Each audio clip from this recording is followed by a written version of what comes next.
La chèvre de ma mère est un livre sur la prospérité financière dans lequel l'auteur raconte son parcours pas à pas allant de rien à une fortune en millions d'euros en 7 ans. C'est un homme qui est né dans un village perdu d'Afrique, mais il a pu surmonter tous les défis autour de lui et aujourd'hui il est compté parmi les hommes les plus riches de son pays. Alors si vous voulez savoir comment est-ce qu'il a fait, restez avec moi comme je résume ce livre La chèvre de ma mère dans cette vidéo.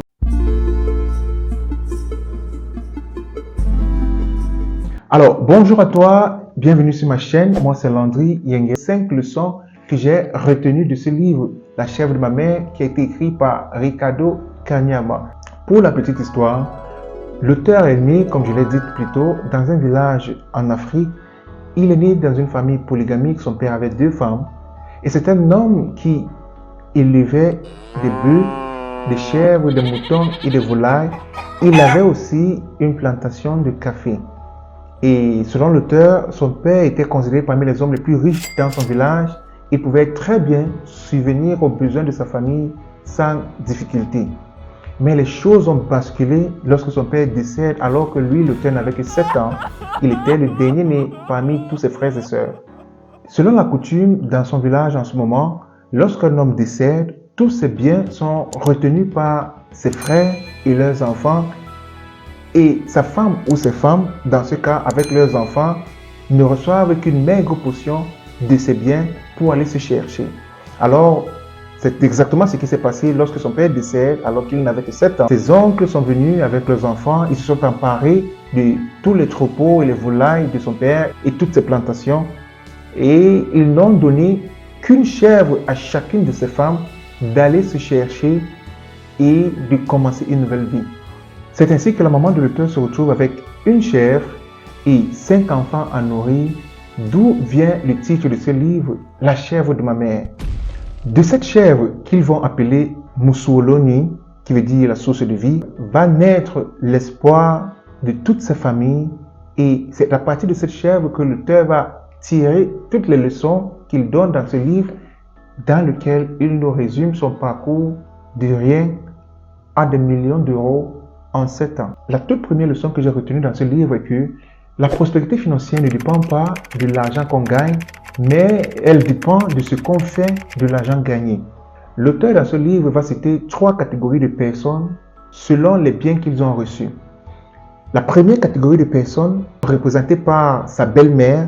Sa belle-mère, c'est l'autre femme de son père, n'est-ce pas, qui a reçu aussi une chèvre comme sa mère pour aller se chercher avec ses enfants. Ce qui s'est passé, c'est que elle, avec ses enfants, ont très vite tué les chèvres et ils l'ont consommée.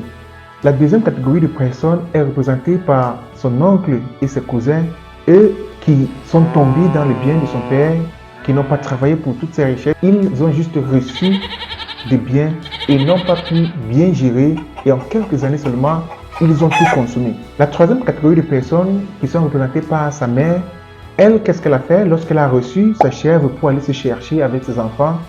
Elle a pu se discipliner, elle a pu vraiment résister à la tentation de tuer cette chèvre aussitôt.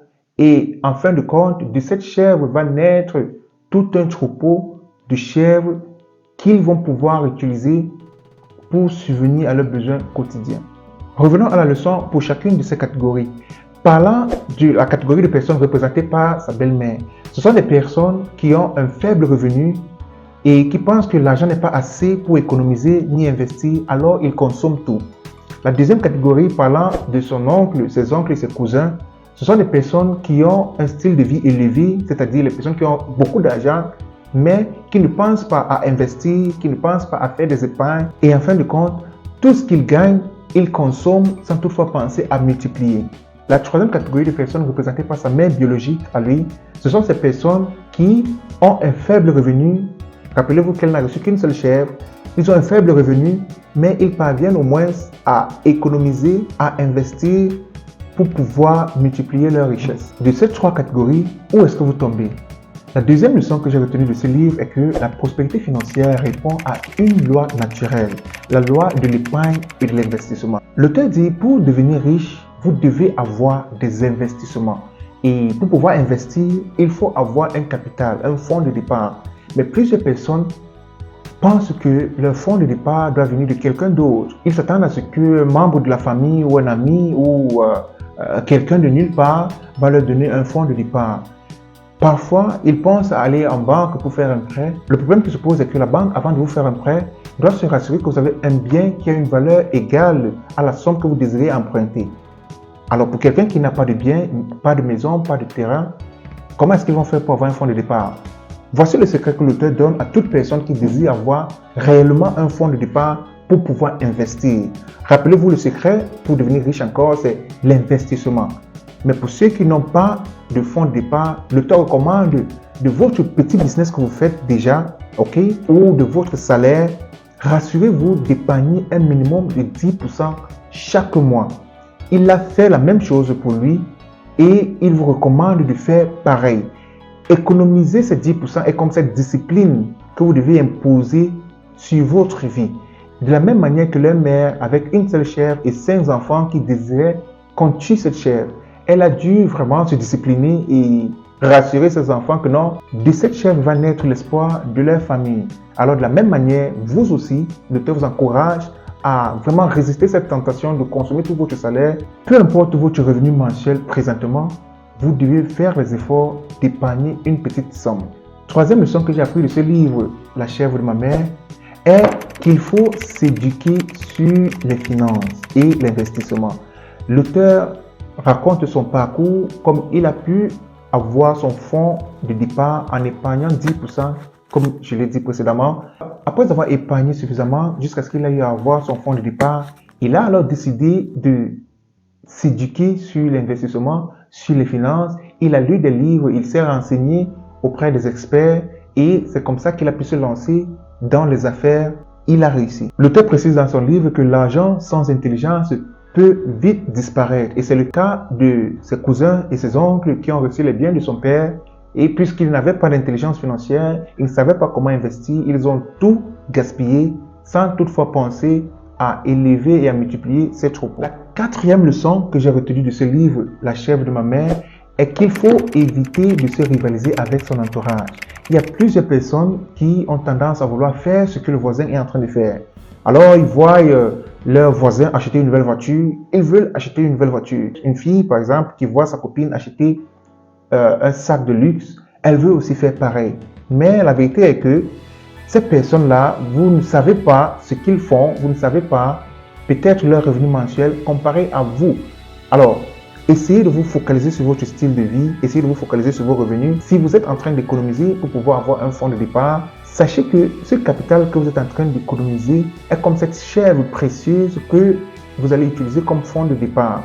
Alors, n'essayez pas de vous comparer avec votre entourage. Focalisez-vous sur ce que vous avez à faire, sur vos objectifs et vivez selon vos moyens. L'auteur donne cette citation de Benjamin Franklin qui dit « L'orgueil de vouloir paraître riche est une vraie malédiction. » La cinquième et la dernière leçon que je vais vous donner de ce livre est que votre désir pour réussir dans la vie doit être tellement fort. Il y a plusieurs personnes qui souhaitent réussir dans la vie, mais pour eux, la réussite n'est qu'un souhait. Ils se disent que bon, si ça arrive, tant mieux, si ça n'arrive pas, tant pis. L'auteur précise ici que la réussite doit être vraiment un grand désir dans votre cœur. Si vous voulez sortir de la pauvreté, si vous voulez changer votre niveau financier, vous devez désirer ardemment dans votre cœur de changer des choses. Ce désir va vous pousser à changer votre style de vie. Ce désir va vous pousser à avoir la discipline nécessaire. Ce désir va vous pousser même à prendre des mesures drastiques qu'il faudra pour pouvoir changer votre niveau de vie. Alors, de toutes les manières, essayez de vous rappeler à chaque fois que vous voulez vraiment réussir. Vous pouvez créer des petites affiches que vous pouvez mettre peut-être sur le miroir dans la douche, peut-être sur le mur dans votre chambre, pour vous rappeler à chaque fois que vous désirez réussir, que vous allez réussir. L'auteur recommande de faire cet exercice chaque jour pour pouvoir vous rappeler de votre désir à réussir. Vous dites tout simplement: je désire tellement réussir que je suis prêt à faire tout ce qui est légal devant Dieu et devant les hommes pour y parvenir. Alors nous sommes venus à la fin de cette vidéo. Je viens de vous donner les 5 leçons que j'ai retenues de ce livre La chèvre de ma mère, qui a été écrit par un Africain qui décrivait son parcours allant de rien à millions d'euros en 7 ans. Si vous aussi, vous pensez que cette histoire vous inspire, vous pouvez chercher, n'est-ce pas, à acheter ce livre, à le lire. Il est bien clair que je n'ai donné que 5 leçons, il y en a plus que cela. Et peut-être en lisant, vous pouvez en tirer plus de leçons que moi. Et pour vous qui avez lu ce livre, alors dites-nous en commentaire quelles sont les leçons que vous avez retenues, comment est-ce que ce livre vous a aidé. Alors écrivez en commentaire, je vous attends. Merci d'avoir regardé cette vidéo. Si vous l'avez aimé, abonnez-vous, likez, partagez. Alors félicitations à toi si tu as pu regarder cette vidéo jusqu'à ce moment. Et si tu es comme moi et que tu crois que la lecture est tellement importante, alors je te recommande de regarder cette vidéo qui te donne des secrets que les milliardaires utilisent pour maximiser leur richesse grâce à la lecture.